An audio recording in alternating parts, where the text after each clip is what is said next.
11 मई 1998 सुबह लगभग 3:45 राजस्थान के पोखरण रेगिस्तान में उस समय गहरी खामोशी पसरी हुई थी। चारों तरफ सिर्फ सेना की कड़ी सुरक्षा थी। जमीन के सैकड़ों फीट नीचे ऐसी चीज छिपाई गई थी जो कुछ ही मिनटों में भारत का इतिहास बदलने वाली थी। उधर दुनिया के दूसरे छोर पर अमेरिका की खुफिया एजेंसी CIA के विशाल निगरानी उपग्रह लगातार भारत के हर महत्वपूर्ण सैन्य ठिकाने पर नजर रख रहे थे। उन्हें पूरा विश्वास था कि अगर भारत फिर से परमाणु परीक्षण करने की कोशिश करेगा तो वे उसे पहले ही पकड़ लेंगे। लेकिन कुछ ही मिनटों बाद ऐसा हुआ जिसके लिए CIA बिल्कुल भी तैयार नहीं थी। अचानक पोखरण का रेगिस्तान एक भीषण विस्फोट से कांप उठा। कुछ ही सेकंड के भीतर पूरी दुनिया समझ गई कि भारत ने सफलतापूर्वक परमाणु परीक्षण कर लिया है। और तभी एक सवाल उठा, जिस देश पर दुनिया के सबसे आधुनिक जासूसी उपग्रह दिन रात नजर रख रहे थे, वह देश इतना बड़ा सैन्य अभियान पूरी तरह गुप्त तरीके से कैसे पूरा कर गया? इस घटना ने सिर्फ अमेरिका ही नहीं बल्कि पूरी दुनिया को हैरान कर दिया, क्योंकि ये कोई साधारण परमाणु परीक्षण नहीं था। ये एक ऐसा ऑपरेशन था जिसमें वैज्ञानिकों, सेना, खुफिया एजेंसियों और देश के राजनीतिक नेतृत्व सभी को इतनी सटीक तालमेल के साथ काम करना पड़ा कि एक छोटी सी गलती भी पूरे मिशन को असफल बना सकती थी। लेकिन भारत न सिर्फ सफल हुआ बल्कि दुनिया की सबसे शक्तिशाली खुफिया एजेंसियों में से एक को पूरी तरह अंधेरे में रखकर अपना लक्ष्य भी हासिल कर लिया। At 15:45 hours, India conducted 2 underground nuclear tests in the Pokhran range. Just last week, India conducted a series of nuclear explosive tests. जब भारत परमाणु शक्ति संपन्न राष्ट्र बना, अटल बिहारी वाजपेयी का वो फैसला जिसने पूरी दुनिया को हैरत में डाल दिया था। Pakistan, China, the United States of America and several other countries sharply reacted to the Indian nuclear tests. Widespread atomic power industry in the world will necessitate an international society in which the major states have agreed to maintain peace. तलवार की नोक पर या atom bomb के डर से कोई हमारे देश को झुकाना चाहे, दबाना चाहे, ये देश हमारा दबने वाला नहीं। इस गुप्त अभियान का नाम था ऑपरेशन शक्ति।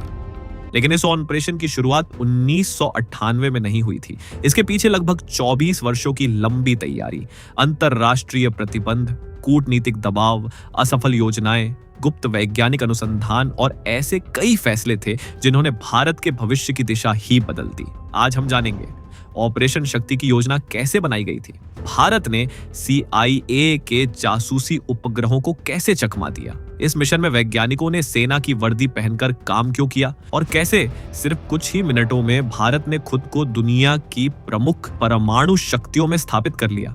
यह है ऑपरेशन शक्ति की पूरी अनकही कहानी। इस पूरे अभियान में सबसे महत्वपूर्ण भूमिका निभाई DRDO के प्रमुख doctor APJ Abdul Kalam, Bhabha atomic research centre के निदेशक डॉक्टर अनिल काकोडकर और परमाणु ऊर्जा विभाग के प्रमुख डॉक्टर R चिदम्बरम ने निभाई। लेकिन इस मिशन की सबसे बड़ी चुनौती थी इसकी पूरी गोपनीयता बनाए रखना, क्योंकि CIA के अत्याधुनिक जासूसी उपग्रहों की नजर से बचकर पोखरण में इतने बड़े पैमाने पर तैयारी करना बिल्कुल आसान नहीं था। पोखरण एक खुला रेगिस्तानी इलाका था जहां जरा सी हलचल भी अंतरिक्ष से देखी जा सकती थी। ऐसे में भारत को न केवल अमेरिका बल्कि पाकिस्तान और दुनिया के अन्य शक्तिशाली देशों की खुफिया एजेंसियों से भी इस पूरे अभियान को पूरी तरह छिपाकर सफल बनाना था। इसके लिए भारतीय सेना की 58वीं इंजीनियर रेजिमेंट को चुना गया, जिसे परीक्षण स्थल तैयार करने के साथ साथ पूरे ऑपरेशन की गोपनीयता बनाए रखने की जिम्मेदारी भी सौंपी गई। भारतीय सेना ने यह जिम्मेदारी बेहद कुशलता से निभाई। CIA और उसके निगरानी उपग्रहों को धोखा देने के लिए थार रेगिस्तान के विशाल रेत के टीलों सैंड ड्यून्स का भरपूर इस्तेमाल किया गया। इतना ही नहीं, ऐसी रणनीति अपनाई गई कि इस मिशन की जानकारी भारत के कई वरिष्ठ सरकारी अधिकारियों तक को नहीं थी। परीक्षण स्थल पर काम करने वाले सभी वैज्ञानिक और इंजीनियर आपस में केवल कोड वर्ड में बात करते थे और उनके असली नामों की जगह कोड नेम इस्तेमाल किए जाते थे। उदाहरण के लिए डॉक्टर अब्दुल कलाम का code name major general Prithviraj और डॉक्टर चिदम्बरम का code name major general Nataraj रखा गया था। सभी वैज्ञानिकों को निर्देश था कि वे परीक्षण स्थल पर केवल सेना की वर्दी पहनकर ही काम करेंगे। इसके अलावा अधिकांश महत्वपूर्ण कार्य रात के अंधेरे में किए जाते थे, क्योंकि रात के समय निगरानी उपग्रहों की अवलोकन क्षमता कुछ हद तक कम हो जाती थी। इसी अवसर का लाभ उठाकर रात में शाफ्ट की खुदाई, उपकरणों की स्थापना और अन्य संवेदनशील कार्य पूरे किए जाते थे। फिर उपग्रह के दोबारा पोखरण के ऊपर से गुजरने से पहले सभी मशीनों और उपकरणों को पहले जैसी स्थिति में वापस कर दिया जाता था, ताकि ऊपर से कोई असामान्य बदलाव दिखाई न दे। CIA का शक दूर रखने के लिए परीक्षण स्थल के आसपास कृत्रिम रूप से पेड़ पौधे और झाड़ियां भी लगाई गई। सेंसरों को जोड़ने वाली केबलों को रेत के नीचे छिपा दिया गया और जिन शाफ्टों में परमाणु उपकरण रखे गए थे उन्हें कैमोफ्लाज नेट से ढक दिया गया। अपनी योजना को पूरी तरह सफल बनाने के लिए भारतीय सेना ने एक और अनोखी रणनीति अपनाई। पोखरण रेंज के पास एक क्रिकेट टूर्नामेंट आयोजित किया गया, जहां दिन के समय बड़ी संख्या में सैनिक क्रिकेट खेलते दिखाई देते थे। इससे CIA को यही लगता रहा कि वहां केवल एक साधारण क्रिकेट प्रतियोगिता चल रही है। इसी भ्रम की आड़ में परीक्षण की पूरी तैयारी धीरे धीरे पूरी कर ली गई। इतना ही नहीं, एक और नियम का सख्ती से पालन किया गया। परीक्षण स्थल पर कभी भी एक साथ अधिक संख्या में वैज्ञानिकों को मौजूद नहीं रहने दिया जाता था। दूसरे राज्यों से पोखरण आने वाले वैज्ञानिक भी अपने असली नाम से हवाई टिकट बुक नहीं करते थे। इंजीनियरों, भारतीय सेना और वैज्ञानिकों के बेहतरीन तालमेल तथा सामूहिक प्रयासों की बदौलत बहुत कम समय में परीक्षण स्थल पूरी तरह तैयार कर लिया गया। दूसरी ओर भाभा एटॉमिक रिसर्च सेंटर परीक्षण के लिए आवश्यक परमाणु उपकरण पूरी तरह तैयार कर लिए थे। इसके बाद मई 1998 में भारतीय वायुसेना के एक विमान के जरिए इन उपकरणों को सबसे पहले जैसलमेर लाया गया। वहां से 4 ट्रकों के काफिले में उन्हें पूरी गोपनीयता के साथ पोखरण परीक्षण स्थल तक पहुंचाया गया। दिलचस्प बात यह थी कि इस पूरे परिवहन के दौरान जानबूझकर अतिरिक्त सुरक्षा व्यवस्था नहीं रखी गई, क्योंकि ज्यादा सुरक्षा देखकर विदेशी खुफिया एजेंसियों को शक हो सकता था। इतना ही नहीं, परिवहन के दौरान इन परमाणु उपकरणों का कोड नेम व्हाइट हाउस रखा गया था, ताकि संचार के दौरान कोई भी उनके वास्तविक उद्देश्य को समझ न सके। परीक्षण स्थल पर पहुंचने के बाद इन उपकरणों को सावधानी पूर्वक भूमिगत शाफ्टों में स्थापित किया गया। परीक्षण वाले दिन पोखरण में हवा पश्चिम दिशा की ओर बह रही थी, इसलिए आशंका थी कि यदि कोई रेडियोधर्मी पदार्थ बाहर निकला तो वह पाकिस्तान के सीमावर्ती क्षेत्रों तक पहुंच सकता है। इसी कारण वैज्ञानिकों की टीम को अनिच्छा के बावजूद कुछ समय तक इंतजार करना पड़ा। आखिरकार 3:45 पर जब हवा शांत हो गई, तब अंतिम आदेश दिया गया और फिर पोखरण का रेगिस्तान एक भीषण विस्फोट से गूंज उठा और उसकी गूंज पूरी दुनिया ने महसूस की। उस दिन भारत ने एक नहीं बल्कि एक साथ 3 परमाणु उपकरणों का सफल परीक्षण करके इतिहास रच दिया। Today at 15:45 hours, India conducted 3 underground nuclear tests in the Pokhran range.